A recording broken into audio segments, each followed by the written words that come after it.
Hey, salut mon petit YouTube, j'espère que tu vas bien. Au moment où je te parle, regarde où je suis. Je suis aux Canaries pour le Half Marathon des Sables, départ demain. Et donc, je te fais cette petite introduction pour te dire pourquoi dans la vidéo qui va suivre, sur une vidéo pour t'apprendre à toucher le sol, je vais te faire du renforcement musculaire plutôt que faire des étirements. C'est surprenant, non? Alors, la raison est assez simple. Je t'invite en fait à regarder cette vidéo de PhysioTutors qui t'explique Why stretching is a waste of time.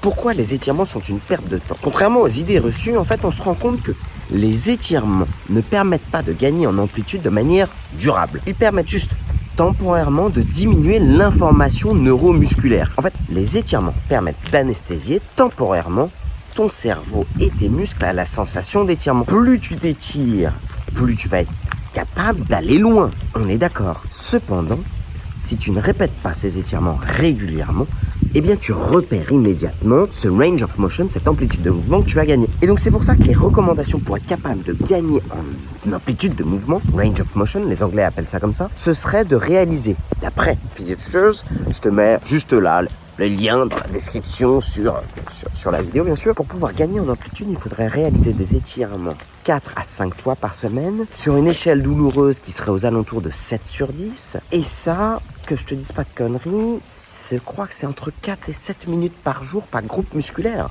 En gros, si tu veux vraiment gagner en amplitude, tu dois être capable de t'étirer vraiment très souvent, régulièrement, dans des amplitudes de douleur pour gagner en amplitude. Et encore, ce que tu gagnerais, ce n'est pas du contrôle moteur en fin d'amplitude et en amplitude extrême. Non, non, non. C'est juste du range of motion, juste de l'amplitude de mouvement. Ce qu'on peut retrouver évidemment dans des tas de sports comme les arts martiaux, le yoga, la danse. Encore plus quand on le fait chez des jeunes sportifs pour gagner en amplitude, mais qu'on ne retrouve pas forcément lorsqu'on veut juste gagner en amplitude de mouvement et en contrôle moteur chez des adultes. Ce que je veux t'expliquer, c'est que contrairement aux idées reçues, les étirements ne sont pas forcément la meilleure stratégie pour gagner en amplitude, de manière durable et de manière contrôlée. En fait, pour ça, il vaut mieux plutôt préférer le renforcement musculaire en fin d'amplitude et en fin de course. Et donc, dans cette vidéo, j'y viens, ça va faire 3 minutes que je parle. Ce qu'on t'explique, c'est que... Ce que je t'explique, c'est pas on, le mec a dissociation de personnalité. C'est qu'en fait, il vaut mieux faire un peu de mobilization with movement, un peu de rouleau pour diminuer la zone en termes de neurosensibilité, faire en sorte que tu sois facilement capable de gagner un range of motion. Je te fais un peu de neurodynamique, ça c'est ma petite touche spéciale. Honnêtement, je sais pas du tout ce que ça vaut, mais à titre personnel, je trouve que c'est intéressant de retravailler un peu du neurodynamique et de travailler sur une autre structure que le tendon et le nerf, que le tendon tout court, pour essayer de gagner, mais de travailler plutôt sur le nerf pour diminuer aussi la sensibilité. Et enfin, de faire plutôt du renforcement musculaire en fin d'amplitude et en fin de course. Pourquoi le renforcement musculaire serait plus adapté que les étirements pour gagner en amplitude? Alors la théorie est la suivante. Quand tu fais du renforcement musculaire, tu crées légèrement du dommage sur tes fibres musculaires, d'accord? Pendant la nuit, tes fibres musculaires vont se recomposer, évidemment avec le repos et les apports nutritionnels que tu vas apporter, plutôt des protéines, ça tu commences à le savoir. Bon, et bien en fait, en effet, le renforcement musculaire en fin d'amplitude et en fin de course permettrait de recréer des fibres musculaires qui soient plus allongées, plus longues ou du moins plus sensibles à l'étirement que de faire seulement des étirements. Et c'est là où c'est hyper intéressant. C'est que pour gagner en amplitude, oui, tu peux faire des étirements et que dans l'inconscient collectif, les étirements seraient plus répandus, plus efficaces. Mais en fait, il vaudrait mieux faire du renforcement. Et je te le donne en mille. Quand tu fais du yoga, quand tu fais des gammes athlétiques, quand tu fais même tes étirements, est-ce que tu fais aussi un peu de renforcement? Ah oui, bien sûr. Donc c'est pour ça que certains d'entre vous vont faire des étirements, vont avoir des résultats et vont prendre du plaisir à le faire et être assidus. Et vous le savez, hein, moi je pense qu'il n'y a pas de mal à se faire du bien. Donc, allez-y, go, faites-le. Mais si vous êtes capable de faire des étirements, vous aurez plus de bénéfices plus rapidement à faire du renforcement musculaire en fin d'amplitude et en fin de course. Comme d'habitude, vous le savez, je le dis et je le redis. Parce que je le connais, il y a des gens qui aiment bien donner leur avis avant même d'écouter mon contenu. Ce n'est pas un dialogue, c'est un monologue. Alors bon, c'est difficile de faire un dialogue comme ça quand je suis seul devant l'écran, mais comme je le dis à chaque fois, c'est ok si vous n'êtes pas d'accord avec moi. Je n'ai pas la science infuse, je vous dis juste ce que j'ai lu dans les études scientifiques, que je remets à jour régulièrement parce que je me plante régulièrement, parce que les publications scientifiques changent en permanence. À l'heure actuelle, voici mon avis. Peut-être qu'en quelques années ça changera. Quoi qu'il en soit, je vous invite donc à regarder la vidéo maintenant que vous savez comment fait-on pour toucher le sol. Et ben préférez le renforcement musculaire en fin d'amplitude et en fin de course que seulement les étirements des ischio-jambiers. Allez, on arrive au gymnase. La course a été décalée d'une journée. Donc là, on va nous donner le parcours pour demain. Et ouais, normalement, le Half Marathon des Sables, ça se passe en plein cagnard et au soleil. Vous l'aurez compris, les choses sont différentes. C'est toute la différence entre la théorie et la pratique. Allez, gros bisous, portez-vous bien. Donc, Première chose, ça va être 2 minutes de rouleau au niveau des ischio-jambiers. Tu viens 2 minutes sur les ischios. Tu peux faire à gauche, tu viens bien chercher là au niveau du pli des fessiers pour être sur l'insertion des ischios. Et après, tu refais tout le corps musculaire. Tu fais à gauche et à droite.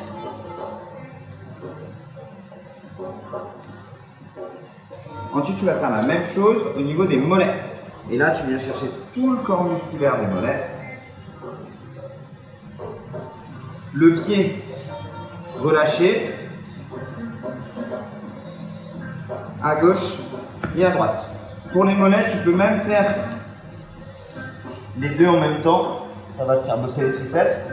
La seule chose, c'est que si jamais tu as un mollet qui est plus souple que l'autre, tu ne sentiras pas forcément la différence. Et tu finis par les lombaires. Tu mets le rouleau au niveau des lombaires. Et c'est ta flexion-extension de genou qui vient chercher la mobilité. Je t'ai mis 2 minutes, mais c'est entre 30 secondes et 2 minutes. En même temps, comme c'est confortable et tu peux faire autre chose en même temps, tu peux prendre ton temps pour le faire. Ça, c'est pour échauffer toute ta chaîne postérieure. Quand tu as fini ça, tu viens me chercher du neurodynamique. Le neurodynamique, c'est ce qui va faire que tu vas pouvoir d'abord libérer les nerfs pour pouvoir justement après tirer le sur les muscles. Tu mets les deux mains dans le bas du dos, tu enroules la tête et là ce que tu vas faire c'est que tu vas venir tendre la jambe et amener la tête en arrière. De manière à étirer tout le nerf sciatique. Celui-là tu vas le faire entre 20 et 30 fois.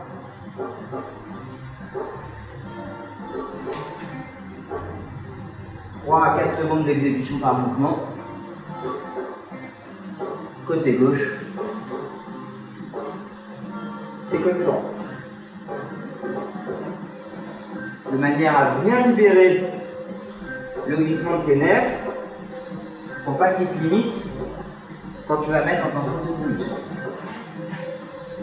Donc là, tu as, grâce au massage, désensibilisé toute ta région, grâce au neurodynamique, libéré tes nerfs et tu vas pouvoir attaquer ton renforcement. Plutôt que de faire des étirements, le renforcement est plus efficace parce que ça permet l'adaptation de ton tissu musculaire.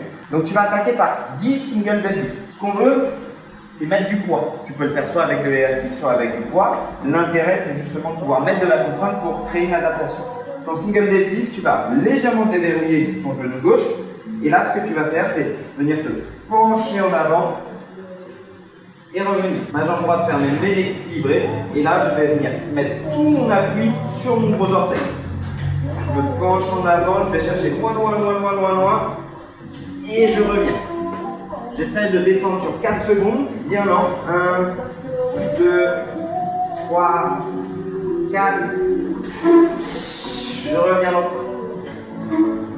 1, 2, 3, 4. Et je reviens lentement. En ayant le dos le plus droit possible, en ayant plutôt une antéversion de bassin, je m'assure d'avoir le maximum de tension au niveau des ischio-jambiers. 3, 4 et je reviens. Si tu sens que c'est plutôt ton mollet qui te limite, tu vas faire la même chose, mais cette fois, genou tendu. Toujours le gros appui sur le gros orteil, mon bassin en antéversion, les bras tendus, et là je me penche en avant là, en cherchant à aller plus loin possible devant. Et là tu vas le sentir surtout derrière ton mollet. Donc au choix, tu me fais soit l'un, soit l'autre. Plutôt genou déverrouillé pour être plutôt sur un focus ischio, genou tendu pour être plutôt sur un focus jumeau. 10 à gauche, 10 à droite, 3 séries. 1 minute de repos entre chaque. Quand tu as fini celui-ci, tu prends tes poids dans les deux mains. Et là, ce que tu vas faire, c'est vraiment du coup de mendu. Les genoux sont tendus, le dos est cambré. Et tu viens chercher antéversion de bassin. Et tu reviens. Tu descends lentement. 1, 2, 3, 4. Et tu vas vraiment sentir l'étirement de toute ta chaîne postérieure du début à la fin du mouvement. Et tu reviens. L'astuce là-dessus, c'est vraiment d'envoyer les fesses loin vers l'arrière et que ton buste parte loin devant. Là, tu sens vraiment un focus sur les disques jambiers qui sont vraiment mis en tension et sur les jumeaux. Si jamais tu le fais en ayant les genoux complètement déverrouillés et que tu viens principalement comme si tu voulais te courber en avant, tu vas beaucoup moins le sentir, on est plus sur le renfort du dos. Pour le sentir à fond dans la mise en tension, les genoux un maximum tendus, le dos bien droit, et tu fais comme si tu voulais amener ton muscle le plus loin possible devant. Pareil, lentement, en 4 secondes de descente, 4 secondes de montée, direct, 1 minute de repos, 3 séries. Et tu finis par du Jefferson Curl. Donc là, j'ai 12 kg, c'est pas mal. Je vais me mettre ici pour que tu vois bien, mais sinon, il faudra le faire de face. Tu viens ici, tu enroules la tête, les poids sont loin devant. Tu te penches en avant, tu vas venir chercher le plus loin possible. Et tu remontes ton déroulé. L'idée ici, c'est d'engager un maximum la chaîne poste. Plus tu as les pieds qui sont collés et plus tu te penches vers l'avant, plus tu vas être vraiment dans l'étirement des mollets. Plus tu vas avoir les pieds légèrement dans le vide et tu vas te chercher à t'enrouler un maximum, plus tu vas être dans l'étirement des ischios. Là encore une fois, ça dépend de ta zone de restriction. Direct, 4 secondes pour descendre, 4 secondes pour monter, 1 minute de repos, 3 séries. En faisant ça, tu peux l'imaginer de le faire 1 à 2 fois par semaine. Tu peux augmenter chaque semaine de 500 grammes à 1 kg la charge que tu mets. Mais ce qui va te permettre d'avoir des résultats, c'est la répétition. À toi de dire.